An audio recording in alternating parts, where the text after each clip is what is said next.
আপনারা মরিয়মের মাকে অনেকে পরামর্শ দিয়েছেন বিভিন্ন কন্টেন্ট ক্রিয়েটর বিভিন্ন মানুষের সাথে যোগাযোগ করার জন্য। এই জান্নাতুল মরিয়মের বাড়ি কোথায় আপনারা জানেন? চট্টগ্রামে। চট্টগ্রামে মানবতার ফেরিয়ালের অভাব নাই। জান্নাতুল মরিয়মের মা, জান্নাতুল মরিয়মের বাবা, জান্নাতুল মরিয়মের এলাকার স্বেচ্ছাসেবকরা বক্স নিয়ে রাস্তায় নেমেছে। এরকম ঘটনা, এরকম প্রমাণ আছে। এরপরে হইল আমার বাড়ি হইল বরিশাল পিরোজপুরে, আর জান্নাতুল মরিয়মের বাড়ি হইল চট্টগ্রাম হাটহাজারীতে। তো চট্টগ্রামে মানবতার ফেরিয়ালের অভাব নাই। যাই হোক, তাদের নিয়ে আমি সমালোচনা করতে চাই না। জান্নাতুল মরিয়মের মা অনেক জায়গায় ঘুরছে, অনেক জায়গা থেকে নিরাশ হয়ে ফিরে আসছে। এখন আমার বাড়ি বরিশাল, আমি আমার জায়গা থেকে চেষ্টা করে যাচ্ছি। বিগত দিনে অনেক মানুষের জন্য চেষ্টা করেছি। লাস্ট আবরারকে নিয়ে চায়নায় চিকিৎসা করে নিয়ে আসছি। এখন কথা হইলো, কেউ যদি স্বইচ্ছায় ভাই জান্নাতুল মরিয়মের পাশে না দাঁড়ায়, তাহলে আমি কি জোর করতে পারবো? বাকি জান্নাতুল মরিয়মের মা কি জোর করতে পারবে? আপনার যদি ইচ্ছে থাকে, আপনি পৃথিবীর যে কোনো প্রান্তে বসে একজন মানুষকে হেল্প করতে পারেন। আপনি এই যে জান্নাতুল মরিয়মকে যারা সাহায্য করেছে ওর চিকিৎসার জন্য, ওর যে হেমানজিমা টিউমারের অপারেশনের জন্য, ওর বিদেশে অপারেশনের জন্য, কেউ বাজার খরচ দিয়েছে, বাজার খরচের টাকা থেকে, কেউ পকেট খরচের টাকা থেকে, কেউ দিয়েছে টিফিন খরচের টাকা থেকে। তাদের একটা সুন্দর মন ছিল বলে, সেই কারণেই সম্ভব হয়েছে। এই জান্নাতুল মরিয়মরে গত বছরে আমি ভারতে পাঠাইছি। আমার বাড়ি বরিশাল পিরোজপুর। চট্টগ্রামে কেন যে আমার এই জান্নাতুল মরিয়মের উদ্যোগ নিয়ে ভারতে পাঠাইতে হইবে? এখন ভারত ব্যর্থ হয়েছে, সেখানে আমি অন্য একটা দেশে নিয়ে যাওয়ার চেষ্টা করতেছি। এই দায়িত্ব ভাই আমার তো একার না, এই দায়িত্ব বাংলাদেশ সরকারেরও আছে।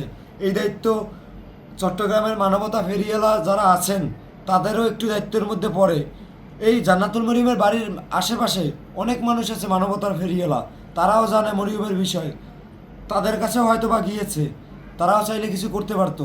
এখন আমি সেখানে জান্নাতুল মরিয়ম যার সন্তান, সে যদি যাই কিছু না করতে পারে, আমি কি যাই এই কন্টেন্ট ক্রিয়েটর বাকি মানবতার ফেরিওয়ালাদেরকে কি পাও ধরবো? পাও ধরার মতো ছেলে তো আমি না। আমাকে আল্লাহ ধৈর্য দিয়েছে, মেধা দিয়েছে, এইটুক নিয়ে যেহেতু আবরারের চিকিৎসা চায়নার মতো দেশে করাইতে পারছি, ইনশাল্লাহ এই মরিয়মের চিকিৎসাটাও হবে। আল্লাহ পাক যেহেতু হুকুম করেছে, দেশবাসী সবাই চাইলে অনেক কিছু সম্ভব। এই মানবতার ফেরিওয়ালার এই যে আমি আজকে আমার ভিডিও দেখে আপনারা মরিয়মকে সাহায্য করেছেন, আবরারকে সাহায্য করছেন 24 লক্ষ টাকা। আল্লাহর হুকুম ছাড়া একটা গাছের পাতাও নড়ে না। এই মরিয়মের চিকিৎসা যে ভারতে হয়েছিল সেটাও আল্লাহ হুকুম করেছে বলে। তো আপনারা এইসব পরামর্শ দিয়ে আমাকে আসলে বিভ্রান্ত করবেন না, বা কেউ মা বাবাকে বিভ্রান্ত করবেন না। আপনার যদি ইচ্ছা থাকে, আপনার যদি সামর্থ্যও না থাকে, আপনি ভিডিওটা শেয়ার করে দিয়েন, আপনি আপনার 5টা বন্ধুরে মেনশন করে দিয়েন। আমি শাকিল তো একদিনে এই যে 24 লক্ষ টাকা চাইলে আর দিয়ে দিল, এরকম তো ঘটনা না। এই মরিয়ম নিয়ে 50 জন মানুষের চিকিৎসার ব্যবস্থা করেছি। এই কাজের ডকুমেন্টের স্বার্থেই তো, বাকি এই কাজের ডকুমেন্টের উছিলেই তো এই মরিয়মের বাকি আবরারের চিকিৎসার জন্য 24 লক্ষ টাকা দেশবাসী দিয়েছে। তো একদিনে তো কেউ মানবতার ফেরিওয়ালা হয়ে যায় না।